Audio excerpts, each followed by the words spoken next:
새 병원에 가면 필요한 사람이 될 수도 있겠다. 아직은 사실은 젊은 나이지만 인생의 뭐 마지막이나 임종에 대한 생각, 가치 이런 거를 많이 고민하게 되는 것 같아요. 가끔은 저도 이제 저 스스로를 자책하는 마음이 들 때도 있거든요. 최선을 다해서 진료를 했다고 조금 스스로에게 많이 좀 격려하는 편이고요. 왜냐면 이제 의료진들도 새롭게 계속 힘을 내서 진료를 해야 되는데 이제 모든 사람이 위로가 필요한 것 같아요. 환자뿐만이 아니라 이제 간호하는 보호자 입장에서도 의료인에게도. 수많은 어록을 남긴 수업, 그레이스 세브란스 리의 인생 수업 지금부터 시작합니다.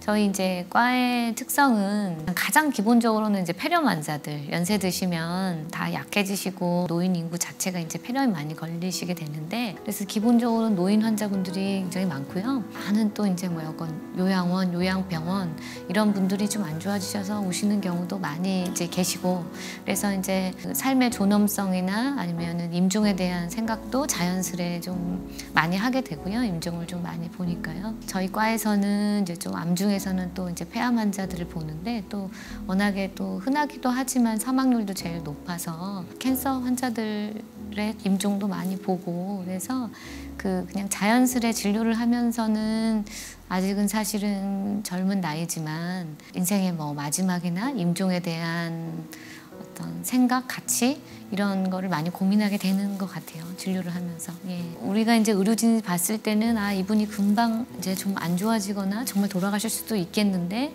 보호자들한테 좋은 얘기만 할 수는 없으니 그런 거를 이렇게 잘 거부 반응이 없게 이렇게 잘 환자와 보호자에게 이제 설명을 하고 좀 준비를 하게 해야 되는 것 같거든요. 그래서 이제 좀 대화의 기술도 좀 필요하고 좀 오해가 가지 않게 서로 그런 것들도 좀 필요하고 그런 것 같습니다.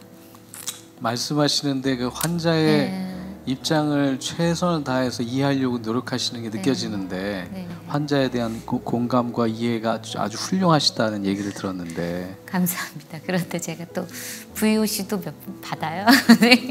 VOC 뭐 이게 다 그 여러 아니 환자와 또 의료진과의 또 그 서로 잘 맞는 분이 있고 아닌 게 있잖아요. 그래서 저희가 이제 노력을 했다고 하더라도 정말 좀 또 잘 안 맞는 환자분들도 있고, 그래서 저는 또 열심히 봐드렸다고 생각하지만 또 환자 입장에서는 뭐 불만이 있고 뭐 VOC도 접수하고 이러시는 분들이 또 있습니다. 그래서 그런 거는 또 뭐 당연히 잘 해야겠지만 또 뭐 100% 다 환자분들을 만족시킬 수는 없는 것 같고요.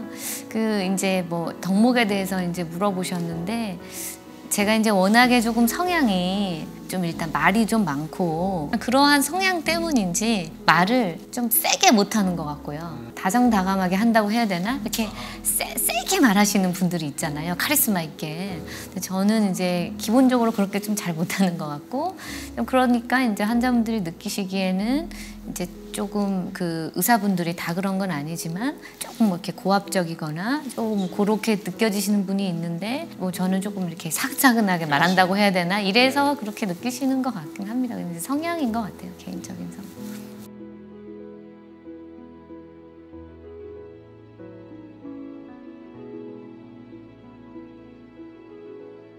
이제 결과적으로는 제가 크게 해주지 않아도 환자들 입장에서는 좋아지면 의료진이 고맙고, 의료진이 많은 노력을 했어도 이제 환자가 결국은 나빠지거나 임종하게 되면 좀 원망하는 마음이 들고 약간 그럴 수가 있는 것 같아요. 이게 사람이기 때문에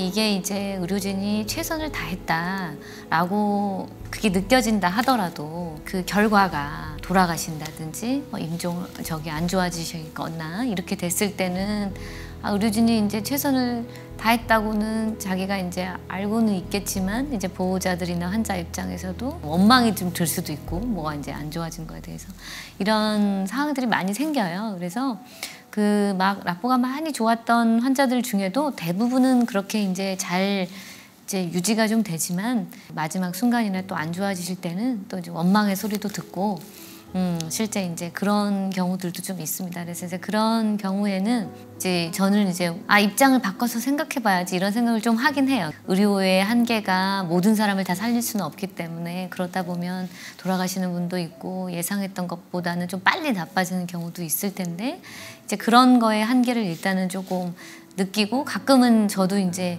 저 스스로를 자책하는 마음이 들 때도 있거든요. 이게 이제 최선이었을까? 뭐 이 다른 치료를 좀 더 했으면 좀 더 좋았을까? 뭐 이런 생각을 스스로도 느낄 때도 있는데 최선을 다해서 진료를 했다고 조금 스스로에게 많이 좀 격려하는 편이고요. 왜냐면 이제 의료진들도 새롭게 계속 힘을 내서 진료를 해야 되는데 이게 계속 그 안 좋아지는 경우만 계속 보고 갈 수는 없기 때문에 그래도 이제 최선을 다했기 때문에 그 결과는 좀 이제 뭐 받아들이려고 하는 면도 있고 환자들에게도 그게 이제 안 좋은 결과가 있더라도 그런 인간적으로 많이 서운하지 않게끔 잘 좀 대화를 통해서 풀어가는 편입니다. 그리고 항상 이제 제가 그 보호자들을 서포트를 할 때는 다들 보호자분들도 좀 길티 필링이 어느 정도는 다 있어요. 환자가 안 좋아질 때 이걸 빨리 병원을 안 와서 그런 건가?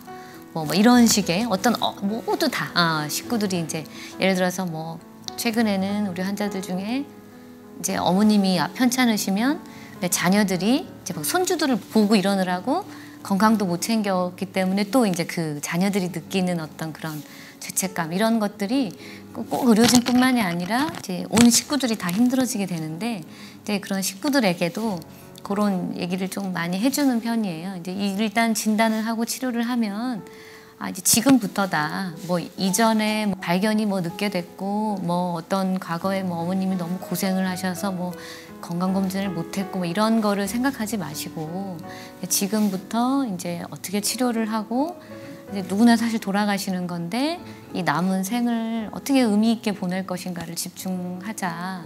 그 환자에게도 보호자에게도 정말 이제 나쁜 결과가 됐더라도 보호자분들한테 고생하셨다. 너무 이제 간호하느라 고생하셨다. 이런 얘기를 좀 해드리는 편입니다. 이게 안 좋아지셨을 때. 근데 모든 사람이 위로가 필요한 것 같아요. 환자뿐만이 아니라 이제 간호하는 보호자 입장에서도 의료인에게도. It's not your fault. It's not your fault. Don't fuck with me. It's not your fault. Don't fuck with me, all right? Don't fuck with me, Sean. Not you. It's not your fault.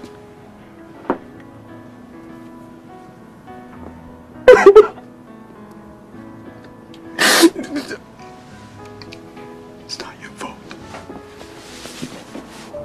자책하고 있는 환자, 보호자, 동료들에게 꼭 말해주세요. 넌 최선을 다했어. 내 책임이 아니야. 앞으로 더 잘 될 거야. 힘내.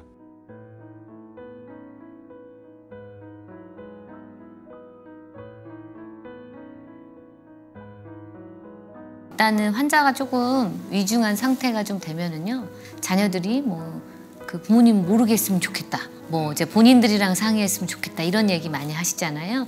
요즘 많이 바뀌기는 했는데 아직은 이제 그 문화를 뭐 완전히 무시하고 뭐 환자한테 먼저 제가 가족들과 상의 없이 뭐 통보를 하고 이럴 수는 없고요. 보호자들을 일단 설득해요. 이게 이제 우리가 무슨 뭐 중환자실이든 인공호흡기든 아니면 어떤 뭐 몸에 내가 어떤 무슨 여러 가지 장치와 관을 달든 그거를 겪어야 되는 거는 내 본인이고, 내가 이제 본인이 임종을 맞았을 때 내가 준비해야 될 것도 필요하고 정리해야 될 시간도 필요한데 그거를 다 박탈하고 그냥 갑작스럽게 이렇게 정리도 못하고 죽음을 맞게 해서는 안 된다. 그래서 환자에게 이제 얘기를 드려야 된다고 일단은 보호자를 먼저 설득하고요.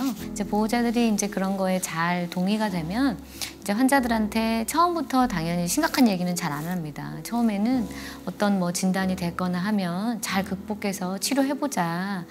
치료하면 또 이제 잘 지금보다 더 나아질 수 있다는 얘기를 당연히 하는데요. 이제 경과를 보다 보면은 안 좋아지거나 이게 이제 임종이 얼마 안 남았다는 게 보일 때가 있거든요. 이제 그런 시기가 되면 이제 얘기를 드립니다. 이제 우리가 뭐 최선을 다하고 치료도 했지만 이게 이제 병이 또 안 좋아질 수도 있는 거고 생각보다 시간이 얼마 남지 않을 수도 있어서 환자분이 뭐 하시고 싶은 거, 뭐 정리하고 싶은 거 있으시면 좀 하셔야 하고 그런 그 존엄에 관한 것도 연명의료에 대한 것도 스스로 결정하시는 게 좋겠다. 그래서 고민을 해보시고 우리가 뭐 중환자실이든 인공호흡기든 이런 거는 좀 의식이 또릿하실 때 이제 미리 조금 고민을 해보셔라 이렇게 이제 좀 말씀을 좀 드립니다.